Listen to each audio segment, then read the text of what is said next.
ડેડિયાપાડાના ધારાસભ્ય ચૈતર વસાવા છે તે બરાબરના વર્ષે છે નાયબ મુખ્યમંત્રી પર અને મનસુખ વસાવા જે ભરૂચના સાંસદ છે તેમના પર વિગતવાર વાત કરવી છે. શું છે મામલો તેની?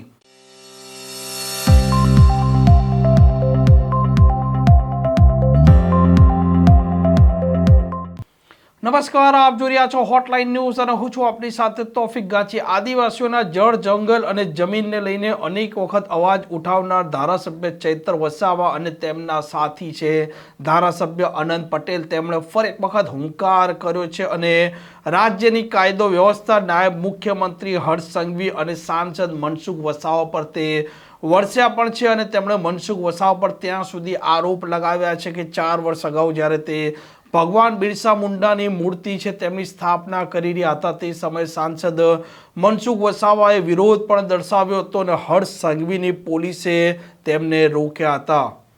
આપણા વક્તા આનંદભાઈએ કરી એમનો જન્મ 1875 માં ખોટી જિલ્લાના ઉલહત્તુ ગામમાં થયો. એક સામાન્ય પરિવારમાંથી એમણે તે વખતે જોયું કે અંગ્રેજો દ્વારા આપણા આદિવાસીઓની જળ, જંગલ, જમીન પર તરાપ મારવામાં આવે છે, આદિવાસીઓ પર કરવેરા નાખવામાં આવે છે અને 1899 માં મુંડા વિદ્રોહ અંગ્રેજો સામે થયો. એની નેતાગીરી બિરસા મુંડાજીએ લીધી અને એમાં એમની ધરપકડ કરવામાં આવી.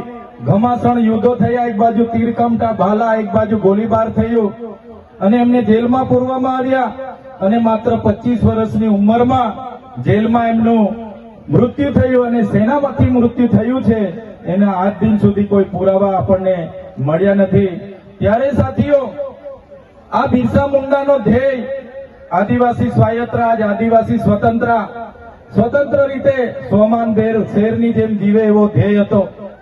તમને ને અમને બધાને ઇતિહાસમાં ભણાવવામાં આવ્યો. ઉત્ક્રાંતિવાદ, ચાર્લ્સ ડાર્વિનના ઉત્ક્રાંતિવાદના સિદ્ધાંતોમાં જણાવવામાં આવ્યું કે જ્યારે આ પૃથ્વી પર માનવી સભ્યતાનું ઉત્પન્ન થયું ત્યારે આદિમાનવ તરીકે સૌપ્રથમ પૃથ્વી પર આદિવાસીઓ આવ્યા. શરૂઆતમાં પેડાની શોધ થઈ, અગ્નિની શોધ થઈ, ધાન્યની શોધ થઈ, ખેતીની શોધ થઈ અને બધા ખેતીની શોધની સાથે સાથે પરિવારો સાથે રહેતા થયા. એટલે નાના નાના ગામો, નાના નાના કબીલાઓ બન્યા અને એ કબીલાઓના મુખીઓ બન્યા, સરદારો બન્યા અને શાંતિથી પ્રકૃતિ સાથેનું એમનું જીવન ચાલુ હતું. એ દરમિયાન આ દુનિયામાં સંપત્તિ માટે લડાઈ થઈ, સત્તા માટે લડાઈ થઈ, સ્ત્રીઓ માટે લડાઈઓ થઈ અને એમાં એ લોકોની જે સભ્ય સંસ્કૃતિ, પોતાને માનનારા સમાજ દ્વારા આદિવાસી સમાજના એક કબીલા ઉપર આક્રમણો થયા. સામદામ દંડભેદ નીતિ અંતર્ગત જ્યારે આપણો આદિવાસી સમાજના એ લોકો સરેન્ડર નહીં થયા તો યુદ્ધો કરીને આપણા કબીલાઓ છીનવાઈ ગયા અને આપણું શોષણ થયું, ઘર્ષણ થયું, જળ, જંગલ, જમીનો છીનવાઈ. અને તમે જોયું હશે આપણા દેશ પર બહારથી મુગલો આવ્યા, ડચો આવ્યા, હુણો આવ્યા, અંગ્રેજો આવ્યા, પોર્ટુગીઝો આવ્યા, ફ્રેન્ચો આવ્યા અને આ અંગ્રેજોએ પણ 200 વર્ષ આપણા દેશ પર રાજ કર્યું. એ ઇતિહાસથી લઈને આજ દિન સુધી આદિવાસીઓનું માત્ર ને માત્ર શોષણ થતું આવ્યું છે. ત્યારે આદિવાસીએ આઝાદીની લડતમાં પણ તમે જોયું હશે, તમે બિરસા મુંડાનો ઇતિહાસ વાંચો, તમે ગુરુ ગોવિંદનો ઇતિહાસ વાંચો, ટાટિયામામાં ખાદ્ય નાયકનો ઇતિહાસ વાંચો, તમે માનગઢ ધામમાં થયેલો હત્યાકાંડનો ઇતિહાસ વાંચો, તમે દડવાડામાં પાલ દડવામાં થયેલો હત્યાકાંડનો ઇતિહાસ વાંચો, તો આ ઇતિહાસમાં આદિવાસીઓએ અંગ્રેજોને હંપાવ્યા પણ કૂટનીતિ કરીને અંગ્રેજોએ આપણા લોકોને નરસંહાર કરી અને આપણા વિસ્તારમાં આપણા ક્રાંતિકારી લોકોને શહીદી વહોરવી પડી. દેશના આઝાદીમાં આપણું આટલું મોટું યોગદાન હતું.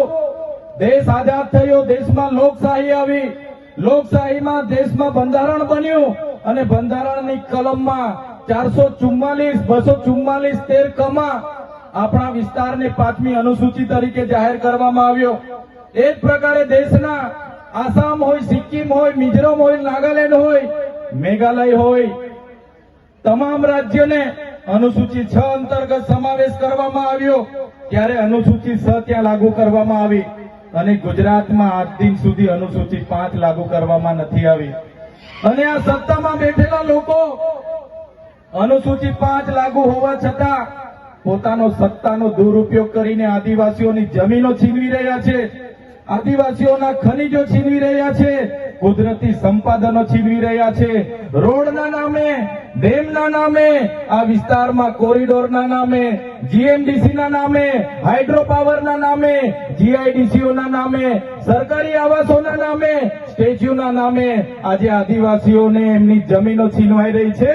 આજે આખા દેશમાં 80 લાખ આદિવાસીઓ વિસ્થાપિત થયા છે. એ આ સરકારો દ્વારા કરેલી દેન છે સાથીઓ. આજે ગુજરાતમાં, આજે દેશમાં 8% આદિવાસીઓ છે. 2011 ની વસ્તી ગણતરી પ્રમાણે 11 કરોડથી પણ વધારે દેશમાં આદિવાસીઓ છે. આજે ગુજરાતમાં 15% આદિવાસીઓ છે. 1 કરોડ 25 લાખ આદિવાસીઓ ગુજરાતમાં છે. 29 જાતિઓ ગુજરાતમાં આદિવાસીઓની છે. આજે તમે મને બતાવો કયા ક્ષેત્રમાં આદિવાસીઓ 15% છે, બતાવો મને. તમે સચિવાલયમાં જશો, આદિવાસીઓનું લિસ્ટ તમે માંગજો. તમે હાઈકોર્ટના જજની યાદી જોઈ લેજો. તમે ઇન્ડસ્ટ્રીયલના આપણા આદિવાસીઓને કેટલા લાભો મળ્યા છે જોજો. તમે રિયલ એસ્ટેટમાં આપણા આદિવાસીઓની સંખ્યા જોજો. ત્યારે આઝાદીના 78 વર્ષમાં સરકારોએ માત્ર ને માત્ર આદિવાસી બજેટમાંથી અમૃત મહોત્સવો કાઢે છે, વિકાસ મહોત્સવો કાઢે છે, ગૌરવ યાત્રાઓ કાઢે છે અને પોતાના તાઇફાઓ કરે છે. ત્યારે હવે આપણે બધાએ જાગી જવાનું છે અને આ સરકારને 2027માં ઉખાડીને આપણે ફેંકી દેવાની છે. સાથીઓ, અમે 4 વર્ષ પહેલા જનનાયક બિરસા મુંડાજીની પ્રતિમા ડેડિયાપાડામાં સ્થાપના કરતા હતા અને એમના વિચારોને ઉજાગર કરવા માટે, એમના વિચારોમાંથી આવનારી પેઢી પ્રેરણા લે માટે અમે ત્યાં પ્રતિમા સ્થાપિત કરતા હતા. ત્યારે આ ભાજપના સાંસદ મનસુખભાઈ વસાવા, 3 જિલ્લાની પોલીસ અને એમના આરએસએસ વાળાએ આપણને ત્યાં પ્રતિમા સ્થાપતા અટકાવી દીધા હતા અને પ્રતિમા સ્થાપતા આપણા ઘણા લોકોને ડિટેન કર્યા હતા. 3 જિલ્લાની પોલીસ અમને પકડવા માટે આવી હતી, છતાં આપણે એમનાથી ડર્યા નથી અને બિરસા મુંડાની પ્રતિમા ડેડિયાપાડામાં સ્થાપિત કરી છે. ત્યારે આજે દેશના વડાપ્રધાનને આજે ડેડિયાપાડા આવવું પડે એ આપણા બધાની તાકાત છે. ત્યારે વડાપ્રધાન ડેડિયાપાડા આવે છે ત્યારે લોકોને ભેગા કરવા માટે 500 કરોડ આદિવાસી બજેટમાંથી જોગવાઈ કરવામાં આવી છે. હજારો બસોની વ્યવસ્થા કરવામાં આવી છે અને બધા કર્મચારીઓને એમાં લગાડી દેવામાં આવ્યા છે. આજે ડેડિયાપાડાના ગામડાઓમાં ટીડીઓ ના મળે, તલાટીઓ ના મળે એવા ગામડાઓની ગલીઓમાં આ ગુજરાતના નાયબ મુખ્યમંત્રી, એમના મંત્રીઓ, એમના સાંસદો, એમના ધારાસભ્ય ડેડિયાપાડાના ગલીઓમાં 4 દિવસથી ફરે છે. જે લોકો એસી ચેમ્બરોમાંથી બહાર નહોતા આવતા, જે લોકો ગાંધીનગરમાં પડે ફતારીએ રહેતા હતા, એ લોકોને ગામડે ફરતા કરી દીધા. એ આપણી બધાની તાકાત છે ભાઈઓ.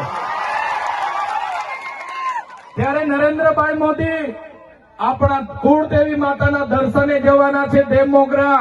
દેવમોગરા એ મહારાષ્ટ્ર, મધ્યપ્રદેશ, ગુજરાત અને રાજસ્થાનના લાખો લોકોનું આસ્થાનું કેન્દ્ર છે અને દેવમોગરા જઈને રાજનીતિ જયારે કરવા માંગે છે ત્યારે નરેન્દ્રભાઈ મોદીને હું આ મંચ પરથી કહેવા માંગુ છું, તમને જો આદિવાસીઓ માટે હિત હોય તમે દેવમોગરા જજો, તમે હિજારી લઈને આવજો, તમે મવડાનો ચોખ્ખો તારો એક બોટલ લઈને આવજો, તમે એક મરઘો લઈને આવજો, એક બકરો લઈને આવજો. દર્શન કરીને એની પ્રસાદી કરીને તમે ત્યાં જ જમીને પછી જજો. ત્યારે અમે માનીશું કે તમે આદિવાસીઓના હિતે જ છો. તમે આદિવાસીઓ માટે આજ દિવસ સુધી તમે 24 વર્ષથી રાજનીતિમાં છો, આગળ મુખ્યમંત્રી હતા, હમણાં વડાપ્રધાન છો. આદિવાસીઓ આજે શિક્ષક માટે આંદોલન કરે છે, શાળા માટે આંદોલન કરે છે, નર્મદાના પાણી માટે આંદોલન કરે છે, પોતાની જમીનો બચાવવા આંદોલન કરે છે, જીએમડીસી હટાવવા આંદોલન કરે છે, જીઆઈડીસીઓમાં રોજગાર માટે આંદોલન કરે છે. ત્યારે નરેન્દ્રભાઈ મોદીજીને કહેવા માંગુ છું, હવે અમે લડેંગે, જીતેંગે, જિંદાબાદ, મુર્દાબાદ આવેદન નિવેદન કરવા માંગતા નથી. હવે અમે લડવા માંગતા નથી. હવે ધરણા પ્રદર્શન બંધ, હવે આંદોલન બંધ. જો અમારી 5મી અનુસૂચિ, જો અમારા પૈસા એક, જો અમારી અનામત, જો અમારી 73 એની જમીનોને આવનાર દિવસોમાં જીએમડીસી ના નામે માગશો, માલસામોટ પ્રોજેક્ટના નામે માગશો, હાઇડ્રો પ્રોજેક્ટના નામે માગશો, અણુ મથકના નામે માગશો, તો અમે આંદોલન નથી કરવાના, અમે નેપાળવાળી કરવા માટે ગાંધીનગર આવવાના છે. અમે નેપાળવાળી કરવા માટે ગાંધીનગર આવીશું. તે દિવસે તમારો ને અમારો સામનો થશે, તે દિવસે ખબર પડશે ઓરિજિનલ આદિવાસીઓ કોણ છે. ત્યારે કેટલાક મીડિયાવાળા મિત્રોએ મને પૂછ્યું, તમારા ડેડિયાપાડામાં નરેન્દ્રભાઈ મોદી આવે છે, તમારું બધું પૂરું થઈ જાય. ત્યારે મેં મીડિયાવાળાને મિત્રોને કીધું, નરેન્દ્રભાઈ મોદી આવીને જાય પછી એમના મિત્ર ડોનાલ્ડ ટ્રમ્પને પણ લઈ આવજો, અમારા લોકોને ક્યાંય ફેર પડવાનો નથી. હવે અમારા લોકો જાગી ગયા છે, અધિકારોની વાત કરીએ છીએ. સંવિધાન અધિકારો અમને આપો, સામાજિક અધિકારો આપો. અમને જે મળેલી અમારા અધિકારોની વાત અમે કરીએ છીએ ત્યારે અમને ખબર પડી ગઈ કે આદિવાસી સમાજ હવે જાગૃત થયો છે. ત્યારે બિરસા મુંડાના રથ જયારે લઈને ફર્યા, એમના મંત્રી તંત્રી મારું નામ લઈને મને ગાળ બોલે કે પેલો ચૈતર વસાવો અહીંયા આવે છે, આમ કરે છે, તેમ કરે છે, ફલાણું કરે છે, ઢીકણું કરે છે. એ મંત્રીઓને પણ કહેવા માંગુ છું, એ પ્રદેશ પ્રમુખને પણ કહેવા માંગુ છું, ચૈતર વસાવાને ગાળ બોલવાથી અમારા આદિવાસીઓનું ઉત્થાન નથી થવાનું.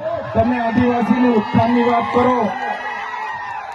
મને ગાળ બોલવાથી અમારા લોકોનો જો વિકાસ થઈ જવાનો હોય તો હું દરરોજ તમારી ઓફિસે તમારી ગાળ ખાવા માટે પણ તૈયાર છું. સાથીઓ, અમે આનંદભાઈ સાથે વિધાનસભામાં લડીએ, રોડ પર લડીએ, સદન પર લડીએ અને આદિવાસીઓની ન્યાયની વાત કરીએ, અધિકારની વાત કરીએ. આ લોકોને ગમતું નથી. આનંદભાઈ પર અનેક કેસ થાય, મારા પર અનેક કેસ થાય, અમને જેલોમાં નાખવામાં આવે, પણ અમે આ સરકારની જેલોથી અમે ડરવાવાળા લોકો નથી, અમે લડવાવાળા લોકો છે. સાથીઓ, આ મંચ પરથી કહેવા માંગીએ છીએ, આ ચૈતર વસાવાને, અનંત વસાવાને જયારે સમાજની જરૂર પડશે, અમે આ ધડ ધરવા માટે પણ તમારી સાથે તૈયાર છે. આ ધડ ધરવા માટે પણ અમે સમાજ માટે તૈયાર છે. એક ગુજરાતના મુખ્યમંત્રી ભૂપેન્દ્રભાઈ પટેલ, એક ગુજરાતના ઉપમુખ્યમંત્રી હર્ષભાઈ સંઘવીની પોલીસમાં પાણી નથી કે આ ચૈતર વસાવા અનંત પટેલને અરેસ્ટ કરી શકે. ત્યારે સાથીઓ, જાગવાની જરૂર છે. આગળ ડોક્ટર સાહેબે કીધું, આપણી જે મૂળ સંસ્કૃતિ છે આપણે ભૂલી ચાલ્યા. આપણો નંદરિયો દેવ, આપણો ગામનો હિમાર્યો દેવ, આપણો વાઘદેવ, ગોવાળદેવ, આપણો કાળિયો ભૂત, આપણે ધરતી માતાને પૂજનારા, આપણે નદી નાળાને પૂજનારા, આપણે ચંદ્ર અને સૂર્યને પૂજનારા, આપણે પ્રકૃતિના પૂજક તરીકે છે. ત્યારે જન્મ મરણની વિધિ, લગ્નની વિધિ આપણે ભૂલી ચાલ્યા છે. ત્યારે આજે આ લોકો આપણા પર જાતિનો દાખલો માંગે છે, પુરાવા માંગે છે. ભણેલા છોકરાઓને પૂછી લો. સાથીઓ, જે આપણી રીત પરંપરાઓ છે, આપણો જે પહેરવેશ છે, આપણા પૂર્વજો આઝાદી પહેલા ઓળખી કાઢતા હતા. ગોરા અંગ્રેજો આવ્યા, એમના પહેરવેશ, એમની બોલી પરથી આપણા પૂર્વજો જાણી ગયા કે આપણા દુશ્મન છે. આજે તો આપણે એ લોકોની સંસ્કૃતિ અપનાવતા થઈ ગયા, એ લોકોના પેન્ટ શર્ટ પહેરતા થઈ ગયા, એ લોકોના જીન ટી શર્ટ પહેરતા થઈ ગયા, એ લોકોના બૂટ સૂટ આપણે પહેરતા થઈ ગયા. આપણી બહેનો પણ આજે પંજાબી પહેરતી થઈ ગઈ, ડ્રેસ પહેરતા થઈ ગયા, ચણિયા ચોરી પહેરતી થઈ ગઈ, જીન્સ ટી શર્ટ પહેરતા થઈ ગયા. ત્યારે આવનારા દિવસોમાં આપણો દુશ્મન કોણ છે તે આપણને ખબર પડવાની નથી. ત્યારે આપણે મૌલિક નૈતિક મૂલ્યો આપણે જાળવવા પડશે.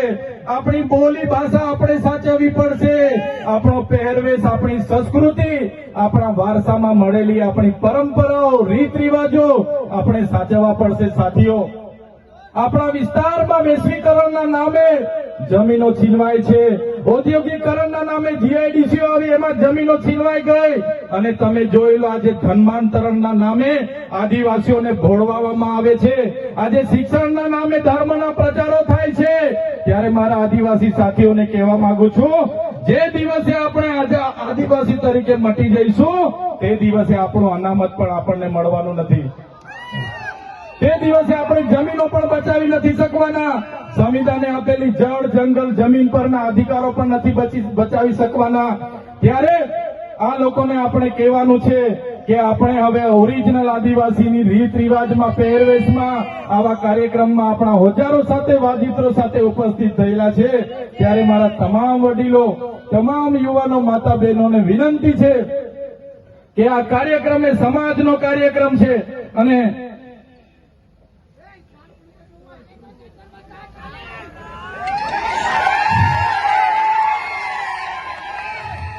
આજનો આ કાર્યક્રમ એ આપણી સમાજની તમે એકતા બતાવી છે. આજે ભાજપના એ નેતાઓને, ભાજપના એ મુખ્યમંત્રી, ઉપમુખ્યમંત્રીને અને ભાજપના એ વડાપ્રધાનને આ આદિવાસીઓની તાકાત આજે આપણે બતાવી દીધી છે. એ બદલ બધાનો ખૂબ ખૂબ આભાર.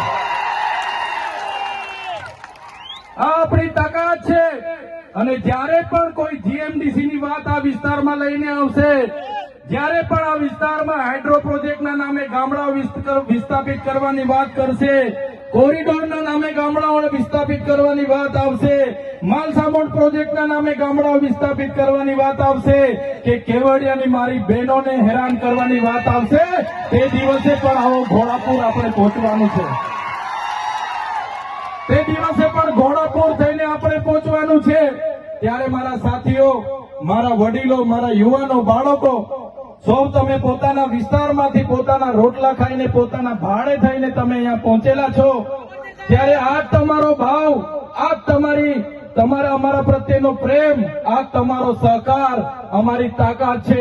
આજે અનંતભાઈ અને હું જ્યારે આવડી મોટી સરકાર સામે લડતા હોય, આ સરકાર પર પોલીસ છે, આર્મી છે, એમના કલેક્ટર છે, એમના એસપી છે, એમની કોર્ટો છે, એમનું તંત્ર છે, યંત્ર છે, મંત્ર છે. આ પ્રકારના સમાચાર પ્રકારના અહેવાલ માટે હોટલાઇન ન્યૂઝ ડે ચેનલને લાઇક, શેર અને સબસ્ક્રાઇબ કરવાનું ભૂલતા નહીં. નમસ્કાર. આવા પ્રકારના વિડીયો તમને જોવા ગમતા હોય તો હોટલાઇન ન્યૂઝ ચેનલને લાઇક, શેર અને સબસ્ક્રાઇબ કરો.